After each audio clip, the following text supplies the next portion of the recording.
اور جب کسی چیز کی رسد زیادہ ہوتی ہے، طلب کم ہوتی ہے نا، تو اس کی قیمتیں بھی گر جاتی ہیں۔ مولویوں کی تنخواہ کیوں کم ہے؟ اس لیے کہ یہ زیادہ ہے۔ اب آئی بات سمجھ؟ مولوی اگر اپنی تنخواہ بڑھانا چاہتے ہیں تو اس کا ایک طریقہ کار ہے کہ یہ پیداوار کم کر دیں، مدارس کم کر دیں۔ اب آئی بات سمجھ میں؟ اور یہ فری تعلیم یا تو ختم کر دیں یا بہت ہی محدود کر دیں۔ ایسی صورت میں پھر مولوی بہت کم پیدا ہوں گے، اور جب کم پیدا ہوں گے تو پھر ان کی عزت بھی ہوگی، اس کی قدر بھی ہوگی، اور پھر لوگ جو ہے نا ان کو تلاش کر کے ان کی تنخواہیں بھی بڑی دیں گے، ان کو عزت بھی دیں گے، گھر بھی دیں گے، سارے خرچے بھی برداشت کریں گے۔ جب سے یہ نظام نہیں بنا تھا، اس سے پہلے یہی حالت تھی۔ سب سے معزز لوگ جو ہوتے تھے وہ علماء ہوتے تھے اپنے علاقے کے، بڑے بڑے قوانین ان سے ڈرتے تھے، ان کا سامنا نہیں کر سکتے تھے۔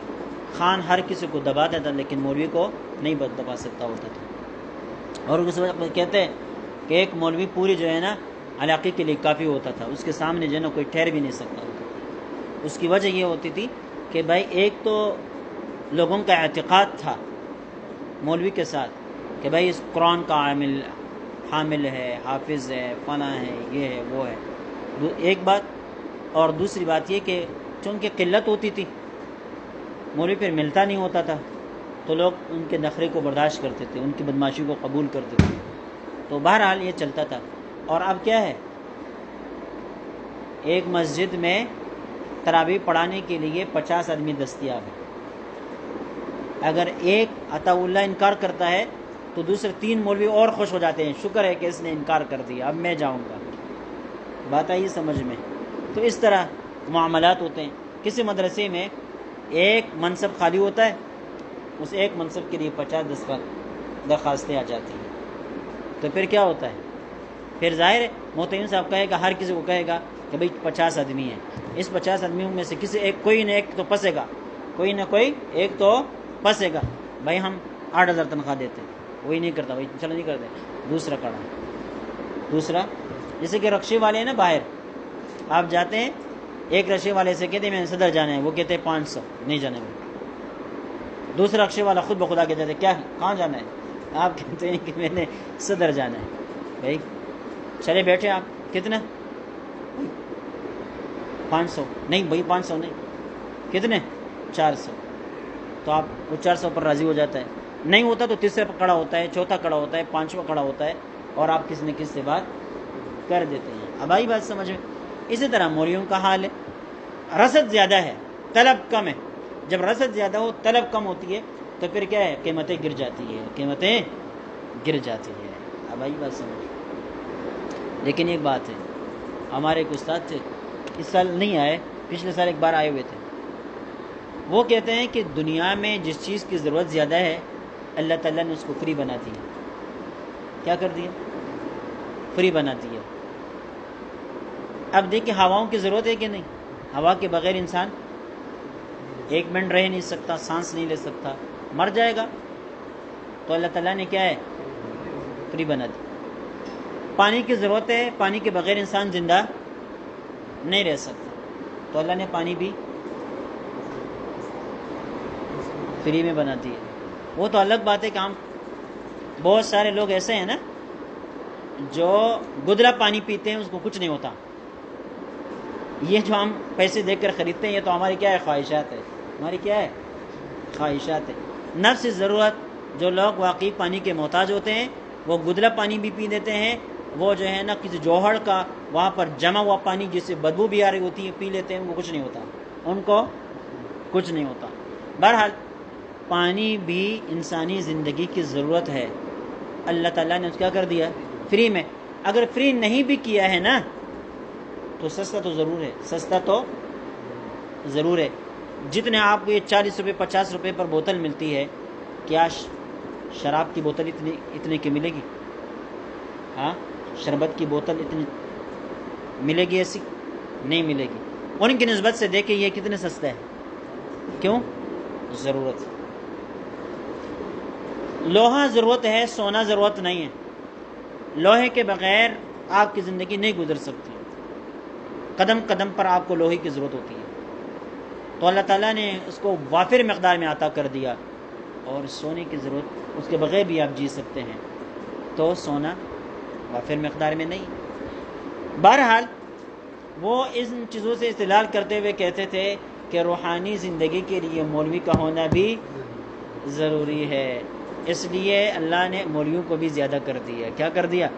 زیادہ بھی کر دیا، سستا بھی کر دیا، فری میں بھی کر دیا۔ بہت سارے لوگ فری میں پڑھاتے ہیں، بہت سارے لوگ کیا ہے کہتے ہیں جگہ مل جائے بس فری میں پڑھائیں گے، لیکن جگہ مل جائے۔ موذنی بھی فری میں کر دیتے ہیں، اور کیا ہے مسجد کے خادم بھی فری میں مل جاتے، ایک خادم بھی مل جائے، ہم ایک مرتبہ سر اندر ہمارا ہو جائے پھر ہم وصولی خود کریں گے، پھر لوگوں کو خود پنسائیں گے۔ ایک طریقہ ہوتا ہے، ایک طریقہ ہوتا ہے۔ بہرحال بہت سارے لوگ اس کے بڑے ماہر ہوتے ہیں، کہتے بس ایک دو آدمیوں کا کے ساتھ تعلق قائم ہو جانا چاہیے، پھر ہم جانے اور پیسہ جائے۔ اور ایک مشہور مولوی صاحب ہے، انہوں نے اپنے یہاں آن لائن جو ہے نا وہ تعلق کا آغاز کیا، درس تدریس وغیرہ کا آغاز کیا، تو اس کو پہلی بار جو افراد ملے وہ تقریباً 5-10 آدمی ملے، تو انہوں نے یہ تبصرہ کیا کہ بھئی 5-10 آدمی نہیں ہیں، یہ 5-10 کمپنیاں ہیں۔ کیا ہے؟ اب ان سے ہم وصولی کریں گے، اور پھر اس کے ذریعے سے کیا ہے وصولی کرتے رہے، ان کو بہت سارے مرید، بڑے خانقاہیں بن گئی، اب عالمی شہرت کے مالک بن گئے، تو اب وصولی کا طریقہ ان کو آتا ہے۔ جبکہ بہت سارے لوگ ایسے ہوتے ہیں کہ جن کے بہت زیادہ جاننے والے، بہت زیادہ تعلقات والے، بہت زیادہ اعتماد رکھنے والے ہوتے ہیں، لیکن وہ ان سے کوئی وصولی نہیں کر سکتے ہوتے ہیں۔ اب بات آئی سمجھ۔ بہرحال تو وہ حضرت کہتے تھے کہ مولوی کی چونکہ ضرورت ہے روحانی زندگی کے لیے، اللہ نے مولوی کو سستا کر دیا یا زیادہ بڑی تعداد میں مہیا کر دیا، بڑی تعداد میں مہیا کر دیا۔ تو یہ حضرات کہتے ہیں کہ ہم دیکھیں گے کہ اگر مارکیٹ کے اندر مزدوروں کی کثرت ہے، آپ جائیں یہاں چورنگی پر صبح کے وقت کتنے مزدور بیٹھے ہوئے ہوتے ہیں، عصر کے 4 بجے تک آپ جائیں پھر بھی بیٹھے ہوتے ہیں، صبح سے بیٹھ کے عصر کے 4 بجے بج چکے ہوتے ہیں، 5 بجے بج جاتے ہیں، مغرب کی اذانیں ہونے لگ جاتی ہے اور وہاں پر بیٹھے ہوئے ہوتے ہیں، ان کو کوئی لے جانے والا نہیں ہوتا، ان کا دن ایسا ہی گزر جاتا ہے۔ تو سرمایہ دار کو تو اس میں فائدہ ہے، سرمایہ دار کو مزدور کی ضرورت ہے، وہ یہ دیکھتا ہے کہ بھئی جتنے غریب زیادہ ہوں گے اتنا اس کو فائدہ ملے گا، اتنا اس کا کام کم پیسوں پر ہوتا رہے گا۔ فرض کر لے کہ سرمایہ دار کو ڈرائیور کی ضرورت ہے، اب ڈرائیور ہزاروں میں بے روزگار گھومتے پھرتے ہیں، اور سرمایہ دار کو خوب پتہ ہے کہ ہمارے گھر کے ارد گرد کتنے ڈرائیور گھر میں دن میں چکر لگاتے ہیں، لہذا وہ کیا کرے گا، ڈرائیور کو تو تلاش کرے گا، کہے گا کہ بھائی 10,000 روپے، وہ کہے گا نہیں بھائی چلو دوسرا آئے گا، تیسرا آئے گا، چوتھا آئے گا، 5واں آئے گا، کوئی نہ کوئی ایسا مجبور ضرور ہوگا جو کیا ہے 5,000 پر بھی راضی ہو جائے گا۔ ہمارے ایک دوست ہے، وہ ڈیفینس میں ایک جگہ کام کرتے ہیں، 24 گھنٹے کا نوکر ہے، وہ 24 گھنٹے کا مولوی صاحب ہے، بہترین قسم کا شاعر ہے پشتو کا۔ میں نے اس کو کہا بھائی اللہ کے بندے، اس کی تنخواہ جو ہے نا 22,000 روپے ہے، 24 گھنٹے وہاں پر پنسا ہوا ہے، ملاقات کے لیے جائے انسان کو بہت برا لگتا ہے۔ میں ایک مرتبہ رمضان میں گیا ہوا تھا، تو میں چونکہ موٹر سائیکل پر تھا، بائک تھی میرے ساتھ، تو میں بہت دور کھڑا رہا، میں نے کہا یار میں نے تم سے اس طرح نہیں ملنا ہے، آپ نے وہاں سے آ کے پھر ساتھ جائیں گے، کیونکہ ان لوگوں کے پاس جائے تو وہ جو ملاقات کے لیے جاتے ہیں نا، تو یہ مالدار اور سیٹ لوگ ان ملاقاتیوں کو بھی بہت برا سا دیکھتے ہیں، نوکروں کی طرح دیکھتے ہیں، کوئی عزت نہیں دیتے۔ تو میں نے ان سے کہا کہ اللہ کے بندے 22,000 روپے پر آپ نے 24 گھنٹے یہاں وہ کیے، اور عجیب بات یہ کہ بھئی اس گھر کے اندر افراد ہیں، وہاں کھانا پکتا ہے، جو بھی پکتا ہے اس کو نہیں دیتے، اس کو آٹا دیتے ہیں، یہ اپنے لیے کھانا خود پکاتا ہے، اس کو چینی چائے پتی دیتے ہیں، چائے اپنے لیے خود پکاتا ہے، اور سبزی دیتا ہے، سبزی دیتے ہیں دال، اور وہ اپنے خود پکانا ہے۔ بھائی تمہارے گھر کے اندر 4 افراد کا کھانا بنتا ہے تو 5 کا بنا لو، اس کو 1 پلیٹ دال دے دو، 4 روٹیاں 10 روٹیاں پکتی ہے تو 2 اور اضافی بنا لو، بھائی اس کو دے دو۔ نہیں، صبح کی چائے بھی یہ خود اپنے لیے پکائے گا، اپنے لیے جو ہے صبح کا کھانا بھی خود پکائے گا، شام کا کھانا بھی خود پکائے گا۔ اب ایک آدمی، میں نے اس سے کہا اللہ کے بندے یہاں پر بیٹھے ہوئے ہو، کوئی اپنی کاروبار دیکھتے ہیں، کہنے لگا اگر میں اس کو چھوڑ دوں نا تو ایک خاص قوم کا نام لیا، کہتے وہ قوم آئے گی اور یہ کام 10,000 روپے پر کرے گی تو میں نے اسے کہا اللہ کے بندے دوسرا کوئی قوم آتی ہے کوئی دوسرے لوگ آتے ہیں وہ 5 روپے پر کیا فری میں کرے آپ کا ان کے ساتھ کیا ہے؟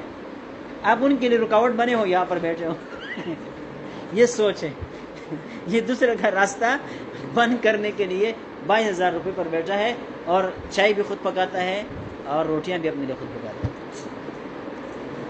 یہ سی سوچ، اس کو کہتے ہیں غلامانہ سوچ. کیا کہتے ہیں؟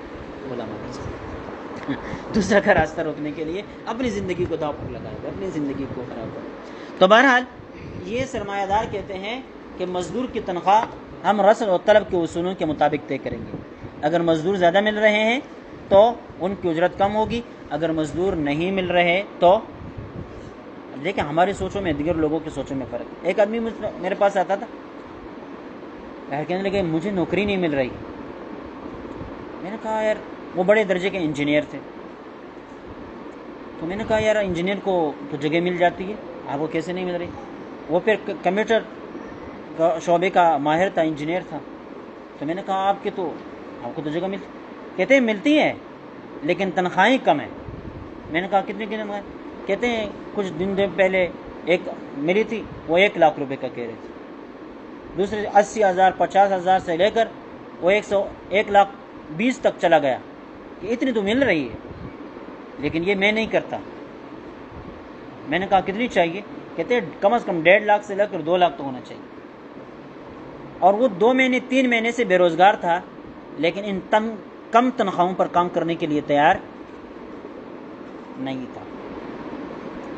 اور ہماری سوچ کیا ہے؟ ہم کہتے ہیں جانے دے دیں، بس جگہ مل جائے، تنخواہی کم ہی صحیح. تو پھر ان کو تنخواہی مل جاتی ہے تو اچھی تنخواہ ملتی ہے. جس طرح کہ اللہ سے انسان وہ کرتا ہے نا، گمان رکھتا ہے، پھر خود انسان اپنے لیے جو قیمت طے کرتا ہے نا، اللہ کی یہاں بھی وہی قیمت پھر بن جاتی ہے. لیکن آپ نے اپنی قیمت خود گرائی. وَمَن يَرْغَبُ عَن مِّلَّةِ إِبْرَاهِيمَ إِلَّا مَن سَفِهَ نَفْسَهُ. جو خود کو نہیں پہچانتا تو پھر دوسرے بھی اس کی کوئی قدر نہیں کرتا. بہرحال تو قیمتیں جو طے ہوں گی وہ کیسے طے ہوں گی؟ طلب و رسد کے اصولوں پر طے ہوں گی. سرمایہ دار کو جو اس نے سرمایہ فراہم کیا اس کو سود بھی اسی طلب و رسد کے اصولوں پر دیا جائے گا. اگر سود پر پیسے دینے والے بہت زیادہ ہو اور لینے والے کم ہو تو اس کا مطلب یہ ہے کہ کم سود پر بھی پیسہ آپ کو مل سکتا ہے، لہذا آپ کم سے کم سود دے کر جو ہے نا سرمایہ حاصل کریں گے. اور طلب و رسد اصولوں کے مطابق آپ نے زمین والے کو اجرت دے دی. طلب و رسد